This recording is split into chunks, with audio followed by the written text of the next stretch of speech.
Télésignal.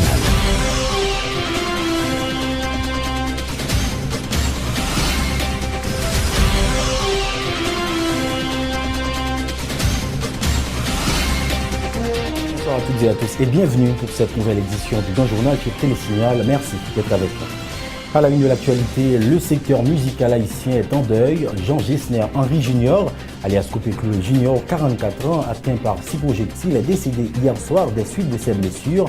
Vous pourrez suivre les témoignages de ses proches éplorés dans ce journal. Assurance ou intimidation à quelques heures du délai fixé par le BCED pour rendre son verdict concernant les contestations de candidature à la présidentielle. Des candidats contestés anticipent et clament leur victoire. Dans l'actualité également, Haïti veut se doter d'une nouvelle politique de protection sociale. Des pays amis partagent leurs expériences avec le ministère des Affaires sociales au cours d'une conférence internationale de 3 jours sur le sujet, ouverte ce mercredi à Pétionville. Grogne dans le quartier de Philippot et Dessermites, les habitants de ces quartiers défavorisés de Pétionville exigent la reprise des programmes d'accompagnement social et des PEP conduits par l'administration Martelly-Lamotte et stoppés depuis l'arrivée du Premier ministre haïtien Evans Paul. À l'étranger, Barack Obama dénonce l'attitude de plus en plus agressive de la Russie dans l'est séparatiste de l'Ukraine. La Russie nie totalement les accusations portées par Kiev et les Occidents d'armer les rebelles pro-russes de l'Est. Et puis enfin, destitution du président malgache à cause de son incompétence moins de 18 mois à la tête du pays. Il est frappé d'une motion de déchéance par un vote écrasant de 21 contre 4. Voilà pour les titres. Le développement dans un instant.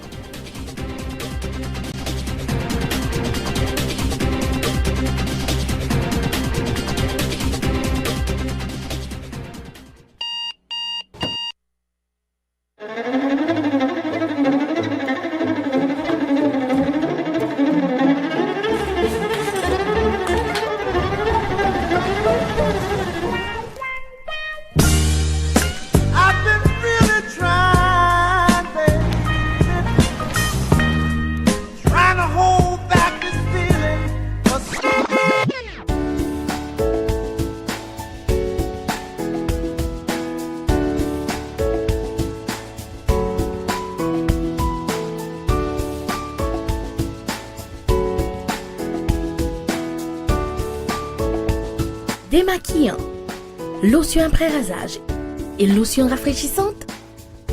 Limacol, la fraîcheur de la brise dans une bouteille. Limacol est un produit de la Disprofar en vente dans tous les supermarchés et les pharmacies.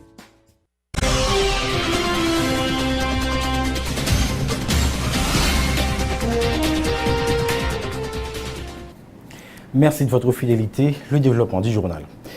Comme annoncé en titre, la triste nouvelle a rapidement fait le tour des réseaux sociaux ce matin. Le chanteur Jean Gessner Henry Junior, dit Coupé Clou Junior, est mort hier soir aux environs de 10 heures à l'hôpital universitaire La Paix à Delma 33. Le chanteur, qui avait reçu 6 balles, a rendu l'âme des suites de ses blessures. La victime était en compagnie de quelques amis devant le local de son entreprise à Delma 7 lorsque des bandits ont débarqué sur les lieux pour leur soutirer des biens de valeur. Explique une amie de l'artiste Katiana Monom, témoin du crime. Suivez son témoignage au micro de Wesley Antoine et Maxo Joseph. Dans nos chita, nous avons fait blague, nous juste deux messieurs paraître. Nous juste un monde dans le téléphone. Pendant que nous avons le téléphone, nous avons voyagé, moi c'est un monsieur qui braque les amis. Après ça, je me garde moi de l'autre ensemble avec encore. Après ça, on dit bah tout téléphone. Qui était dans nous tous dehors, vraiment nous bail téléphone non. Comme c'était nous plusieurs monde qui étaient dehors après bon. Vinn gen tirer tout ça, chaque monde vient éparpiller. Mais moi j'ai toujours été, toujours campé dehors, me pas courir rentrer dedans, me camper. C'est juste après tirer, les deux messieurs allaient sur une moto, on a le mal regardé, me jeune à terre, la besoin fait relais pour mener à l'hôpital. Courir mener à l'hôpital. Mais la seule chose, là où vient sous lit, nous tout à l'heure fin pour téléphone là, il semble être gain zamni sous lit. Ils ont demandé les âmes. L'autre monsieur qui était là, il a couru. Moi, je viens tellement saisi, je ne viens pas courir, je me camper. Après, je viens. Après, il y aura les lignes d'altercation, bon, tirer fait juste parce que toutes les petits c'est pas des machines, non, pas ça avec, nous pas rien, pas expliquer vraiment comment on fait, comment c'est tiré, à comment on finit. Parce que là nous arrivons à l'hôpital avec, le docteur dit au senti poule faible. Il a passé balle sérum tout ça, c'est après. Il vient dire nous désolé, il va bien vie encore. Jean Gessner Henry Junior, décédé à 44 ans, est le fils du célèbre chanteur haïtien Jean Gessner Henry, alias Coupé Chloé, qui a inventé le rythme musical compa mamba.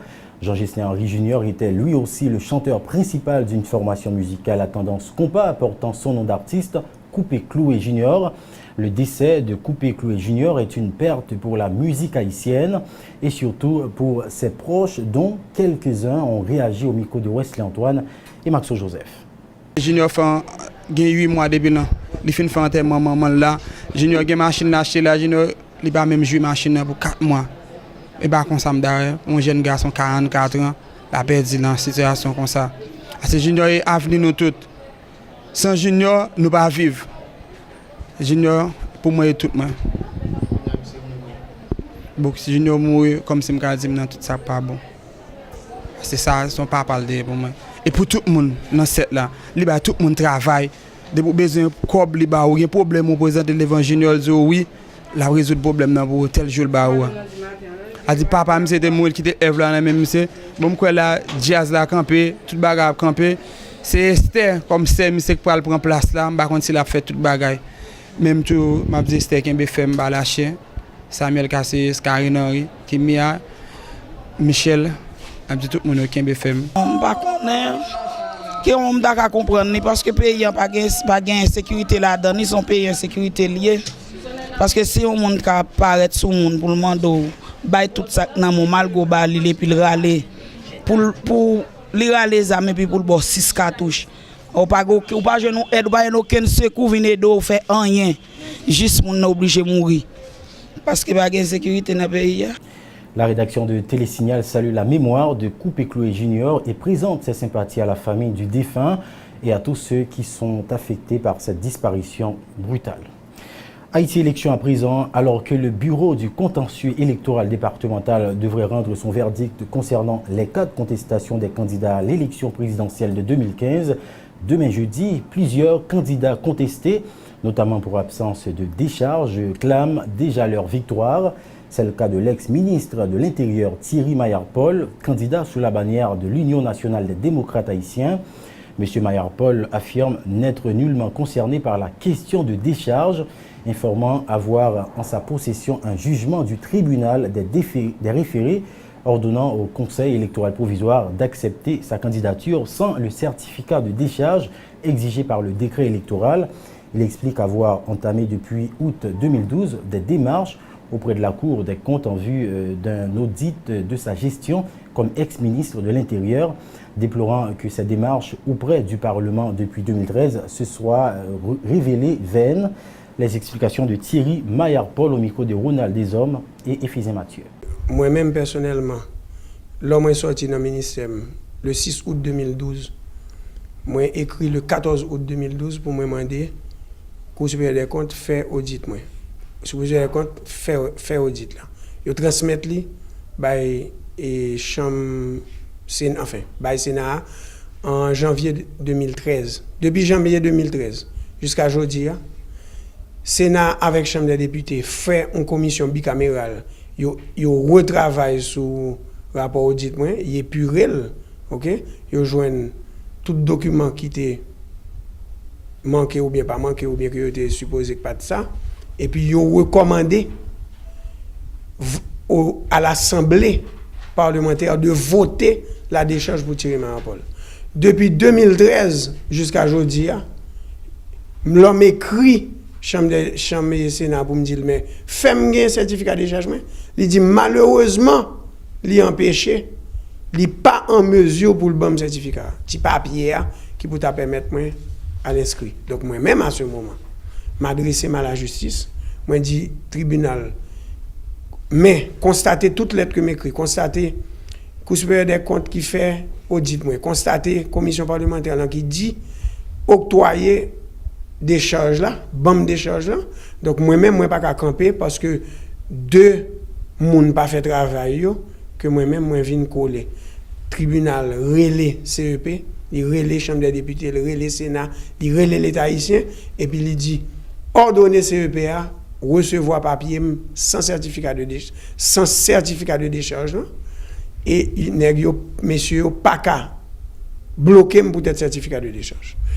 Et devant l'annexe du Conseil électoral provisoire sur la route de Frères, local hébergeant le bureau du contentieux électoral départemental de l'Ouest, des dizaines de partisans de l'ex-premier ministre Laurent Salvador Lamotte ont tenu un sit-in ce mercredi en vue de dénoncer un plan visant à écarter l'ex-chef du gouvernement de la course électorale. Les contestataires ont scandé des propos tels « Seul Laurent Lamotte pourra sortir Haïti de sa situation actuelle ».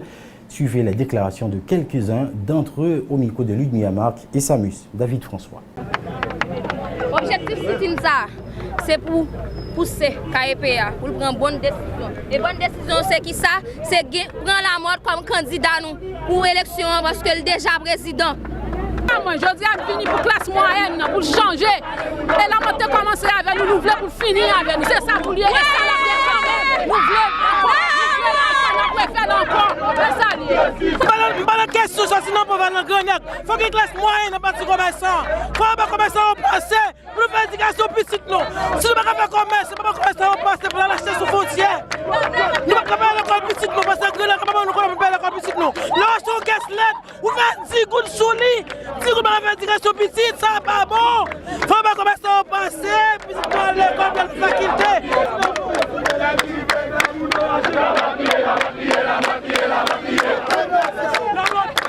Et nous constatons qu'il y a un gros complot qui a préparé une façon pour mettre leader nous, pour mettre président peuple là dehors dans l'élection, qui c'est Laurent Salvador Lamotte, et que nous-mêmes, l'objectif ça, nous promettons aujourd'hui pour nous lancer un pinga avec KEPA, nous dit pinga manger Lamotte pour nous soupler dans la course électorale là, parce que c'est le seul espoir peuple là lui-même qui gagne. Et complot ça, c'est une partie de la classe politique expirée, moribond, que nous voyons jeter, nous pas besoin encore, qui dans complot avec une partie de la communauté internationale là, que nous connaissons qu'à faire complot ça, avec un petit groupe de monde qui soi-disant dans le pays a dit, yo, nous connaissons qui pas leader nous, le président qui c'est Laurent Salvador Lamotte. Autre nouvelle, fin ce mercredi de 4 jours de formation organisée par le Conseil de la Banque de la République d'Haïti, BAH, à l'intention d'une vingtaine de journalistes haïtiens, dans l'objectif d'informer les journalistes sur la vraie mission de la Banque centrale. 4 thématiques ont été à l'ordre du jour: la conduite de la politique monétaire, la supervision des institutions financières, le rôle de banquier et de caissier et les systèmes de paiement. Des séances de formation déroulées les 21 et 22, puis les 26 et 27 mai 2015. La BAH s'active et met les bouchées doubles afin de mieux orienter le secteur bancaire haïtien et d'offrir de meilleurs services aux consommateurs. Grâce à de nombreux efforts entrepris, la BAH est parvenue à stabiliser le taux d'inflation dans le pays. Fritz Durozo, membre du conseil de la BAH, au micro de Max Joseph. Système de paiement PIA qui pourra permettre grand public là, agent économique haïtien yo, fait transaction beaucoup plus rapidement avec beaucoup plus de sécurité. Nous avons des interventions régulièrement au niveau de conduite politique monétaire PIA qui visent essentiellement des objectifs de stabilité des prix. Et ce n'est pas par hasard que nous avons un taux d'inflation aujourd'hui qui est inférieur à 7%. Alors que nous vivons des épisodes côté que nous avons des taux d'inflation à 2 chiffres dans le pays. Donc depuis quelques années, quand même, une harmonisation de politique fiscale et monétaire et conduite politique fiscale et monétaire. Alors, malgré un ensemble de contraintes qui pesaient sous lui, mais quand même, résultat en termes de stabilité des prix, inflation à 1 chiffre, quand même, résultat assez parlant. Et nous avons en parallèle une supervision des institutions financières qui exécutée adéquatement et qui permettent de nous bénéficier d'un système financier relativement profitable, bien capitalisé, et donc là encore avec des taux d'improductifs, donc en termes de prêts non performants qui très faibles. Donc là vraiment, c'est idéal, c'est présenter nous un ensemble de, en fait, les grandes missions et en parallèle, certains produits et services offerts par la BRH justement en vue de lui permettre de remplir mieux ses missions légales et institutionnelles. Au terme de la formation supportée par le ministère de la Communication, les journalistes ont reçu un certificat.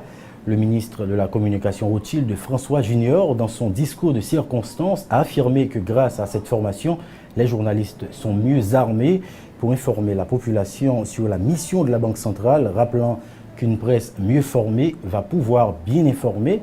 Le ministre encourage les responsables de la BAH à implanter ce programme à d'autres villes du pays. Rothschild François Junior au micro de Maxo Joseph. Fort de ce constat, nous voudrions encourager la Banque de la République d'Haïti, la Banque des banques, à poursuivre cette initiative en rejoignant notamment les journalistes des villes de province, des autres départements géographiques du pays, pour le plus grand bien de la population. De notre côté, au ministère de la Communication, pour accompagner les médias et les professionnels de la presse, nous avons conçu une série de programmes, notamment de séminaires de formation à l'intention des journalistes, ce qui est la concrétisation d'une partie de mon plan d'action exprimé à partir de l'une des priorités de l'administration Martelly et du gouvernement Paul, la formation et l'éducation. Chers amis de la presse, l'initiative de la Banque de la République d'Haïti de communiquer avec la population en utilisant le meilleur canal de transmission que symbolise la presse vient confirmer davantage le leitmotiv, une presse mieux formée pour bien informer. Au terme de ces journées informatives, vous êtes donc en mesure maintenant de mener de façon équilibrée une réflexion ou débat sur les grandes missions de la Banque de la République d'Haïti. Les journalistes principaux bénéficiaires de ces 4 journées de formation en sont sortis satisfaits. L'initiative leur permet de mieux comprendre la mission de la Banque centrale, qui n'est autre que de contrôler la politique monétaire du pays. Ivenson Franck et Joniste Saint-Ilus de Télésignal nous livrent leur impression au terme de cette formation. Tout d'abord, je vais féliciter BRH qui a pensé à organiser une coquine chaîne activité qui c'est 4 journées de formation sous grande mission BRH. Donc c'était des séances de formation qui étaient vraiment très instructives parce que nous apprenons en pile. Ils ont parlé nous sur vraiment rôle et mission BRH en réalité qui c'est premièrement conduit politique monétaire PIA. Donc c'est nous apprenons en pile tout de rôle BRH qui gagnait pour superviser les institutions financières. Nous voulons parler de banques, coopératives, caisses d'épargne et de crédit. Mais tout, il faut dire que vous avez parlé tout de système de paiement, puisque nous connaissons dans le pays, il y a plusieurs types de systèmes de paiement par chèque, par carte de crédit. Donc, c'était des séances de formation qui étaient très instructives. Donc, une bagaille que je souhaitais que l'initiative ça a continué, surtout à travers les villes de province, pour permettre que les journalistes dans la province, surtout, soient mieux informés et capables d'informer la population sur ce qui a un rapport avec la situation économique dans le pays d'Haïti. Goumbaray comme c'est qui est extrêmement important que nous avons souligné après 4 jours de formation. Moi, sorti avec l'idée que la population a quelques bagailles que le pas connaît. Moi-même, je ne pas connais et si toutefois on utilise l'argent, par exemple l'argent papier, on 1000 goudes, on 10 goudes, on 20 goudes, que on mal utilise ou mal traité, eh bien, l'écouter BRH en pile comme. Chaque grain papier ça pour BRH par exemple à l'acheter il coûtait 4 gouttes et pour détruire c'est encore de l'argent. Donc ça c'est un bagage qui est extrêmement important pour moi-même et moi encourager la population. C'est vrai que lorsque nous gagnons l'argent américain, nous protéger, c'est qu'on tichiré, nous disons pas prendre la main nous fait tout effort nous protéger. Alors que lorsque c'est comme haïtien, nous plier, nous mettre salver avec dans bouche nous voulons chauffer machine prendre nous voyer de l'autre côté. Donc faut que nous finissions à pratiquer ça parce que l'écoute BRH en pile l'argent lorsque nous-mêmes nous mal utiliser l'argent ça. L'autre bagaille et faut pas mettre nous connaître tout BRH. OK, li gagnent puisque c'est la banque des banques, li gagnent une gros mission Jean-Yves Sondabdil là, une gros mission qui c'est contrôler politique monétaire pays. Autre nouvelle, protection sociale en Haïti vers l'élaboration d'une nouvelle politique. C'est sous ce thème que le ministère des Affaires sociales et du Travail, en partenariat avec la Commission économique pour l'Amérique latine et les Caraïbes, a démarré ce lundi une conférence internationale sur la protection sociale à Pétionville. Cet atelier, qui durera 3 jours, s'inscrit dans le cadre de l'élaboration par le ministère des Affaires sociales d'une nouvelle politique de promotion sociale. Reportage Wesley Antoine et Jasmin Denis. Plusieurs pays comme le Brésil, le Mexique et le Chili sont représentés à cette conférence internationale sur la protection sociale qui se déroule à Pétionville. L'expérience de ces pays en matière de protection sociale devrait aider le gouvernement haïtien dans l'élaboration de sa nouvelle politique de protection sociale. Un travail qui constitue un impératif pour l'État haïtien, selon le Premier ministre Evans Paul. 40% de la population haïtienne souffre d'insécurité alimentaire. Nous avons donc de bonnes raisons de repenser notre politique de protection sociale. Les programmes d'investissement sociaux et la protection sociale productive sont 2 des 3 axes de structuration de la protection sociale en Haïti, proposés par le ministre des Affaires sociales. L'axe du registre social des bénéficiaires de la protection sociale. Il s'agit de mettre en place un système d'information fiable sur les populations cibles, les bénéficiaires de l'assistance sociale et les personnes enrôlées dans des programmes d'assurance santé. Une bonne politique de protection sociale serait irréalisable sans l'accès à l'éducation et aux soins de santé pour tous, soutiennent les ministres de l'Éducation nationale et de la santé publique présents à la conférence. Toute bonne politique de protection sociale repose d'abord sur un accès inclusif de tous à une éducation de qualité. Il ne saurait avoir de justice sociale sans équité face à la santé. Il serait d'ailleurs très difficile de combattre la misère dans un pays où le système de protection sociale est très faible, estime pour sa part la directrice spéciale du PNUD. Sans croissance économique, il est impossible de maintenir le plancher de protection sociale. Et sans protection sociale, les personnes les plus vulnérables ne peuvent pas sortir de la pauvreté extrême. Mettre en place une nouvelle politique de protection sociale en vue d'accompagner surtout les personnes les plus vulnérables se révèle une initiative importante. Cette politique risque cependant d'être peu efficace si certains secteurs clés liés à son application, tels l'éducation et la santé, ne sont pas renforcés. Autre information, ouverture ce mercredi à Pétionville d'un séminaire binational de 2 jours entre Haïti et la République dominicaine. Initiative dont l'objectif consiste à renforcer la compétitivité des petites et moyennes entreprises des 2 pays œuvrant dans le domaine de l'agroalimentaire. L'occasion pour les techniciens haïtiens et dominicains de partager leurs expériences en la matière. Prenant la parole en présence de représentants du ministère du Commerce et de l'Industrie, de l'Institut dominicain de la qualité, du Caribbean Export, entre autres, la directrice du Bureau haïtien de normalisation, Michel Poultre, a mis l'accent sur l'importance de redynamiser les liens de coopération entre le BHN et l'Indocal. Les propos de Michel Poultre ont été recueillis par Éphésie Mathieu. Cette semaine, pendant 2 jours, les professionnels de nos 2 pays partageront leurs expériences dans le secteur de l'agroalimentaire. Permettez-moi de rappeler les résultats attendus de nos interactions, à savoir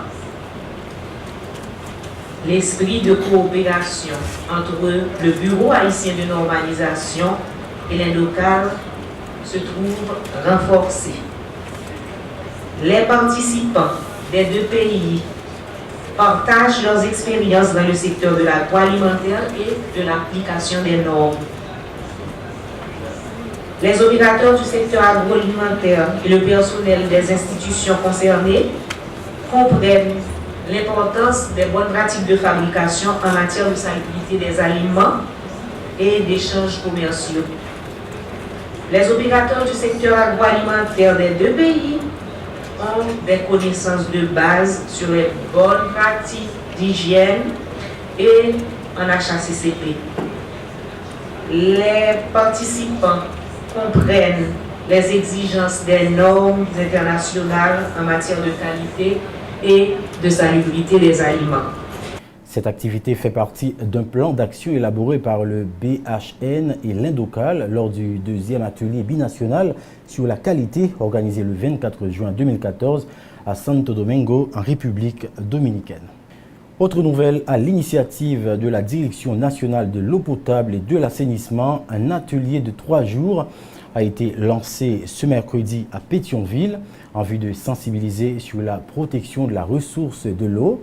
Dédiée aux universitaires, cette première journée était l'occasion d'intensifier les réflexions, question de permettre à ce secteur de la population de comprendre l'importance de protéger l'eau en tant que ressource naturelle.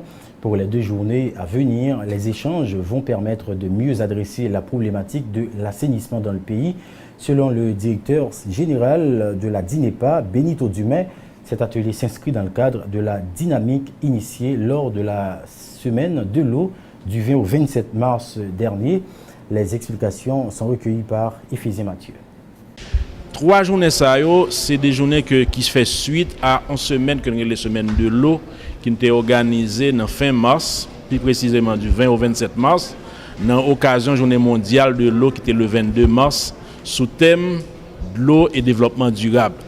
Ce que nous avons cherché dans DINEPA avec notre partenaire, le ministère de la Santé publique, c'est de regarder dans quelle mesure nous avons renforcé la réflexion et engager conscience de la population sur la protection des ressources de l'eau à lui-même et répondre à de meilleures réponses à la problématique assainissement.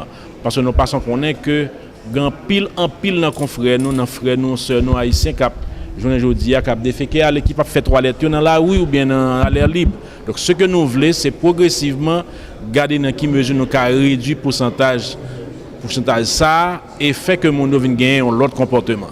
Donc dynamique que nous avons développée, c'est sensibiliser le plus possible tout le monde dans la population pour que nous arrivions à protéger les ressources de l'eau, fait que nous ne pas couper moins pieds bois, planter plus pieds bois, protéger chaque capitaine nos sociaux et pas bâtir tout autour de sociaux pour nous capable protéger. C'est un petit peu ça, si vous voulez, objectif différent rencontre ça. Des prestataires d'un restaurant communautaire dans les quartiers populaires de Flippo et d'Essermite dans la commune de Pétionville ont organisé ce mercredi un mouvement de protestation pour exiger le paiement de 6 mois d'arriérés. Ils appellent les responsables de l'État à intervenir pour rectifier le tir, question de permettre la reprise des activités au niveau de ce restaurant communautaire. Ludmilla Marc et Seïd Yvon étaient présents, suivez leur compte-rendu. Actuellement, nous trouvons dans le quartier Filippo avec des amis, un quartier qui trouve dans Pétionville, côté nous font virer en journée jeudi, qui avait fait quoi, il y a quelques gens dans le quartier qui a revendiqué à cause du programme Ti Maman Chérie et des PEP restaurants communautaires. Pas campé dans zone ça, effectivement, nous sommes venus jeudi, nous font parler avec différentes personnalités dans le quartier ça. Nous sommes rencontrés avec quelques gens qui travaillent spécialement dans le restaurant, des prestataires, côté que yo estimé que yo gain environ un mois depuis et restaurant communautaire ça a fermé sans aucune explication de bon côté autorité l'État yo. Prestataire ça yo fait qu'on est yo gain 6 mois depuis yo pas touché et puis restaurant communautaire a été dans paquet moun dans zone qui campé. Mais si m'a travail dans pays m'a travail, faut me gagner comme là. Moi j'ai 6 mois pas touché. Ça ouais me faire moi-même. Si moun yo la sou copain pour l'école et ti cop pour pas payer bon ya. Nous travail nous pas toucher, nous gain 6 mois là nous pas jamais toucher 5 cop. Même restaurant yo pas jamais payer. Y a demandé nous ça n'a pas manger. Yo demandé ça président gouvernement dit avec manger parce que yo besoin manger parce que yo même yo grand goût. Parce que moi même cap travail dans l'England, chaque fois que peuple a joindre avec dans la rue que c'est moi y a demandé qui le mange pour qui le mange pas pour vous. Donc pour les fêtes demain comme ça, li kon vini li ba nou bagay voyer kob pour yo bay maman yo manger. Mais kounya là pas gen bagay comme ça. Nous demandons comme si pour yo taper nous et puis pour yo taper continuer ba peuple yo manger pour yo manger. Voilà amis téléspectateurs, c'est comme ça t'es devant restaurant communautaire ça qui trouvait le Jean te Douli déjà dans Filippo ak dans Desermite que yo estimé yo gain plus passé 6 mois yo pas touché. Pourquoi elle est là nous va l'inviter à suivre quelques bénéficiaires moun qui kon vinn acheter manger à 10 gouttes 20 gouttes comment yo va exprimer face avec restaurant ça qui fermé depuis environ un mois. Oui, c'est une communauté comme si je ne peux pas parler de PEP. Mais par rapport de manger et de pep là, les bénéficiaires en pile monde parce que il y a des gens qui pas gain cob, ils achètent en boîte et manger $20, $25 à 10 gouttes, 20 gouttes, moun nan ka acheter on manger pour le chita pour le manger, mais manger a commencé bien propre mais gon moi là, yo pas jamais bailler manger. Haït nous pas connait qui problème qui gagne qui fait que yo pas jamais bailler manger, tout moun a souffrir pendant un mois là. Besoin ministre penser à des amis avec flippo et manger al continue commencer bailler la folle fini. Et des peuples haïti loin en pile. Pendant un mois, ça ne pas là. Regardez koum, regardez nous koum. Parce que moi-même, pour ce maintenant, je ne peux pas gagner kob. Je ne viens pas moi manger. Et bien chaque jour, je viens 50 gouttes pour acheter manger pour manger. Et bien chaque jour, je viens $15 pour acheter manger. À 20 gouttes après de manger pour avec un petit monde. Je suis pile parce que je suis de l'école, je suis acheté, je suis de l'école, je suis grand goût, c'est là que je acheté manger, puisque manger à fermer, je ne me pas sentir bien. Faut que nous disions aux amis téléspectateurs, restaurant ça, nous venons découvrir aujourd'hui qui dans Filippo, qui a servi moun Filippo avec des amis, tout gens qui ont remarqué des têtes moyennes, c'est toute zone ça. Restaurant a desservi, côté que moun yo mauvais coup comme aujourd'hui, je dis exactement un mois depuis restaurant ça fermé. Une responsable restaurant ça qui c'est Eddie Exilus, lui-même tout, lui dit, lui vraiment pas comprendre comment restaurant fait un mois depuis li fermé, un restaurant qu'on a recevoir 300 à 350 moun par jour avec 10 gouttes, li fermé sans que aucun moun dans l'état pas bali aucune explication malgré des marches que li fait d'après lui. Pendant un mois et demi là, restaurant campé, même moun yo doit là presque 5-6 mois là pas payer yo. Moi me fait des marches pour yo parce que ça me fait même dans pas là. Moi descend, moi parle avec eux, dit bon, débloquer chaque temps pas débloquer. Moi dit bon, si moun yo dans zone là a pas demander manger, demander ceci, demander c'est l'autre bon, moi dit OK, c'est soit on fait mail ou bien si a pouvel. Dis moun ya pour parce que moi même là passer dans zone là moun yo aussi, demander manger, qui les ba fait. Bon, par jour, nous sommes à peu près 350 moun, 400 moun par jour. Voilà, amis téléspectateurs, c'est comme ça pour matin, mercredi 27 mai 2015, dans le quartier Filippo, avec des amis, côté que nous tout montrons, frustration mounio par rapport au programme restaurant communautaire qui fermait environ depuis un mois. Je souhaitais pour nos jours qui venir là, pour le gouvernement en place, à prendre des dispositions pour relouvrir le restaurant, ça, estimé, qui a aidé la communauté en pile. Voilà, c'était l'équipe Signal là qui était dans la zone Filippo à des ermites pour te servir. Autre nouvelle, en prélude à la fête des mères, le dimanche 31 mai prochain, la Fondation du Troisième Âge a tenu cette semaine 2 journées d'activité visant à rendre hommage aux femmes de cette catégorie. L'occasion pour la coordonnatrice de la Fondation, Geneviève Vanessa Hiller, de faire ressortir l'importance des femmes dans la famille. Madame Hiller en a profité pour rappeler la mission de la Fondation consistant entre autres à aider les personnes du troisième âge à s'épanouir, se nourrir et leur prendre en charge sur le plan médical. Les déclarations de la coordonnatrice de la Fondation du Troisième Âge, Geneviève Vanessa Hiller, recueillies par Samus David François. Fondation Troisième Âge, c'est qui ça lié? C'est une fondation qui mettait sous pied pour aider les troisième âge capable d'épanouir. Nous disons ça, c'est-à-dire nous avons 3 grandes missions, c'est-à-dire aider sur le plan loisir. Ce n'est pas parce que nous sommes âgés que ça veut dire que nous n'avons pas de loisir que nous sommes capables de faire. Donc, dans l'âge, nous sommes capables de venir ensemble, nous sommes capables de jouer, nous sommes capables de un jeu intellectuel pour permettre que le cerveau soit fonctionnel.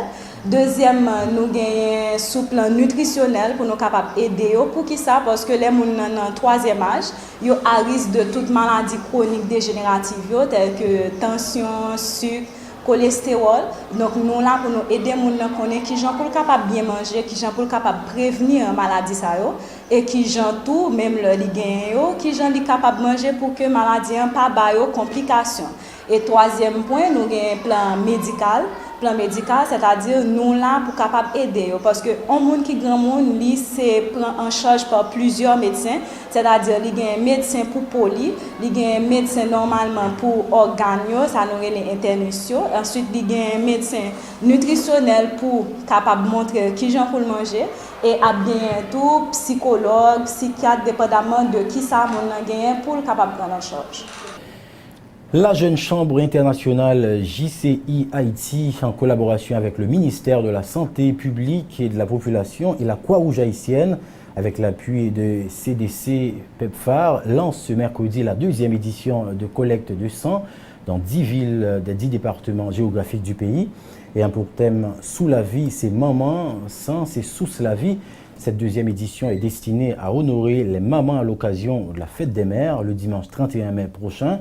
Le président de JCI Haïti, Ernst Cadet, a fait savoir que l'objectif de ce collecte de sang est de contribuer à sauver les vies, surtout celles des femmes qui en nécessitent au moment de l'accouchement.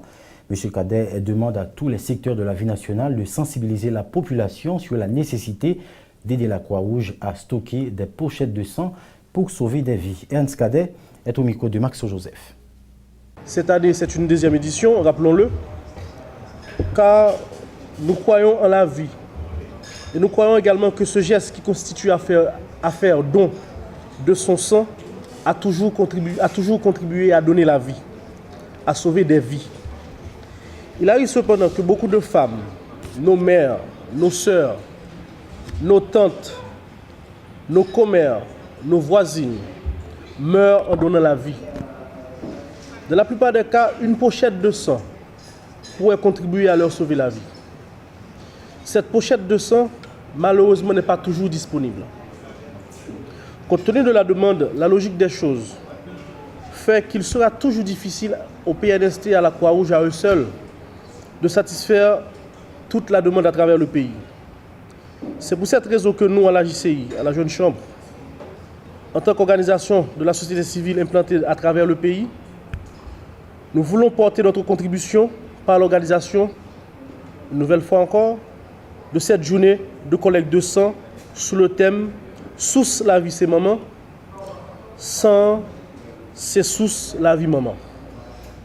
C'est également pour nous une façon de prouver à toutes les mamans du pays, considérées à juste titre comme les piliers de notre société.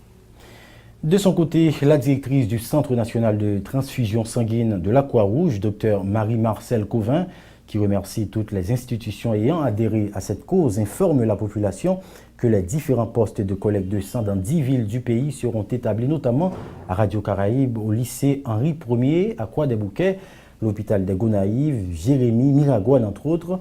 Pour sa part, le directeur du programme de sécurité transfusionnelle du MSPP, Dr Ernst Noël, lance un appel à tout le monde de venir faire le geste en donnant leur sang pour sauver des vies. Plus de précisions avec Dr Marie-Marcel Cauvin et Dr Ernst Noël. Commencer par Port-au-Prince, eh bien, la radio-télévision Caraïbe, eh bien, c'est là que tout le monde est capable de venir pour venir bailler sang dès 9h du matin. Et également, la Croix-des-Bouquets, nous avons un point de collecte au lycée Henri Ier. Donc, tout le monde Croix-des-Bouquets capable de présenter au lycée Henri Ier pour venir faire geste. Dans Jérémy, toute équipe la Croix-Rouge, poste de transfusion sanguine, Jeune Chambre internationale, ministère de la Santé publique, Programme national de sécurité transfusionnelle, là présent pour accueillir tout le monde qui vient aider à sauver la vie. Dans Jacmel, toute équipe ça dans le lycée Célie Lamour. Dans Miragoâne, il y a un point de collecte au collège Saint-Jean-Baptiste. Dans Cap-Haïtien, dans l'université Notre-Dame. À Mirbalais, dans le local Croix-Rouge haïtienne dans Mirbalais, Wanamet Paradis Night Club, Saint-Louis-du-Nord, collège Le Flambeau et Gonaïve, c'est dans l'hôpital là, l'hôpital de Gonaïve. A invité tout haïtien, tout le monde qui est dans le pays, montrer comment il y aurait mes mamans, sœurs yo, ak ma tante yo, petite fille yo, grand yo, ou l'autre gens. Et façon ça, c'est river participer, bail un peu dans sang yo gagné pour permettre que l'autre monde ça yo continue à vivre plus bien. Un coup d'œil à l'étranger à présent. Le président des États-Unis dénonce l'attitude de plus en plus agressive de la Russie dans l'est séparatiste de l'Ukraine. Barack Obama s'est exprimé lors d'une rencontre avec le secrétaire général de l'OTAN, Jens Stoltenberg. C'était l'occasion de raffermir les positions communes de Washington et l'Alliance Atlantique en cette période difficile et importante selon Barack Obama. A rappelé que Kiev et les Occidents accusent la Russie d'armer les rebelles pro-russes de l'Est du pays et dit avoir déploré des troupes. Une accusation que la Russie nie totalement. Obama fustige une attitude de plus en plus agressive de la Russie dans la crise en Ukraine. Le président américain recevait à Washington le secrétaire général de l'OTAN, l'occasion de raffermir les positions communes des États-Unis et de l'Alliance Atlantique en cette période difficile et importante, selon Obama. Nous avons discuté de la situation en Ukraine et de l'attitude de plus en plus agressive que la Russie a adoptée. Et nous affirmons que l'OTAN est la pierre d'angle, pas seulement de la sécurité transatlantique, mais aussi de la sécurité mondiale.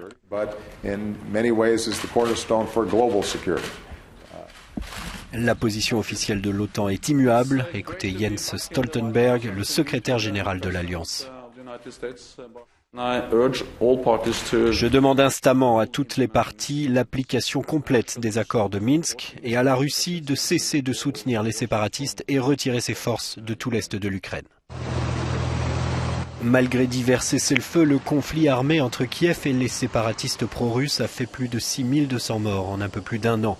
Pendant ce temps, la Russie continue d'organiser chez elle de nombreux exercices militaires. À l'étranger toujours, au moins 80 personnes sont mortes dans des frappes aériennes de la coalition arabe conduite par l'Arabie Saoudite mercredi à Sanaa, la capitale yéménite, et dans le nord du pays, près de la frontière saoudienne. Selon les informations, ce sont des bombardements les plus meurtriers en une seule journée depuis le début de l'offensive aérienne contre les rebelles chiites Houthis et leurs alliés le 26 mars dernier. Reportage avec Euronews. Au Yémen, au moins 80 personnes sont mortes ce mercredi dans des raids effectués par la coalition arabe dirigée par l'Arabie Saoudite. Ce sont les bombardements les plus sanglants depuis le début de l'offensive contre les insurgés chiites il y a 2 mois. Les raids ont visé notamment Sanaa. La capitale est depuis septembre dernier aux mains des miliciens Houthis. C'est un dépôt d'armes qui a été pris pour cible, ainsi qu'un important centre de commandement des forces alliées aux Houthis. Les avions de la coalition ont également bombardé le nord du Yémen, ainsi que le port militaire d'Hodeïda sur la mer Rouge. Ce site est également tenu par les insurgés chiites. Vu le contexte, pas question d'envisager des discussions de paix. Les négociations qui devaient se dérouler ce jeudi à Genève ont été reportées. Aucune nouvelle date n'a été fixée. En quelques mois, le conflit a fait près de 2000 morts, parmi eux de nombreux civils. Les Nations Unies ne cessent de tirer la sonnette d'alarme face à la dégradation de la situation humanitaire. Les députés malgaches ont destitué leur président hier 26 mai. Le président a été destitué à cause de son incompétence, moins de 18 mois à la tête du pays. Il est frappé d'une motion de déchéance par un vote écrasant de 21 contre 4. Après cette décision, son avenir est désormais entre les mains de la Haute Cour constitutionnelle qui devra statuer sur ce vote de l'Assemblée nationale. Suivez un reportage avec Euronews. Les députés malgaches votent à une très large majorité la destitution du président Heri Rajaonarimampianina. Le chef de l'État est jugé incompétent moins de 18 mois après son élection, la première élection démocratique de l'île depuis 2006. À présent, le rappel des titres avant de fermer cette édition. Le secteur musical haïtien est en deuil. Jean Gisner Henry Junior, alias Coupé-Feu Junior, 44 ans, atteint par 6 projectiles, est décédé hier soir des suites de ses blessures. Vous avez suivi les témoignages de ses proches éplorés dans ce journal. Assurance ou intimidation à quelques heures du délai fixé par le BCED pour rendre son verdict concernant les contestations de candidature à la présidentielle. Les candidats contestés anticipent et clament leur victoire. Dans l'actualité également, Haïti veut se doter d'une nouvelle politique de protection sociale. Des pays amis partagent leurs expériences avec le ministère des Affaires sociales et du Travail au cours d'une conférence internationale de 3 jours sur le sujet, ouverte ce mercredi à Pétionville. Grogne dans les quartiers de Philippot et des Sermites. Les habitants de ces quartiers défavorisés de Pétionville exigent la reprise des programmes d'accompagnement social et des PEP conduits par l'administration Martelly-Lamotte. est stoppée depuis l'arrivée du Premier ministre haïtien Evans Paul. À l'étranger, Barack Obama dénonce l'attitude de plus en plus agressive de la Russie dans l'est séparatiste de l'Ukraine. La Russie nie totalement les accusations portées par Kiev et les Occidents d'armer les rebelles pro-russes de l'Est. Et puis enfin, destitution du président malgache à cause de son incompétence moins de 18 mois à la tête du pays. Il est frappé d'une motion de déchéance par un vote écrasant de 121 contre 4. Voilà qui met fin à ce journal. Merci de votre attention et de votre fidélité. Très bonne suite de programmation sur Télésignal.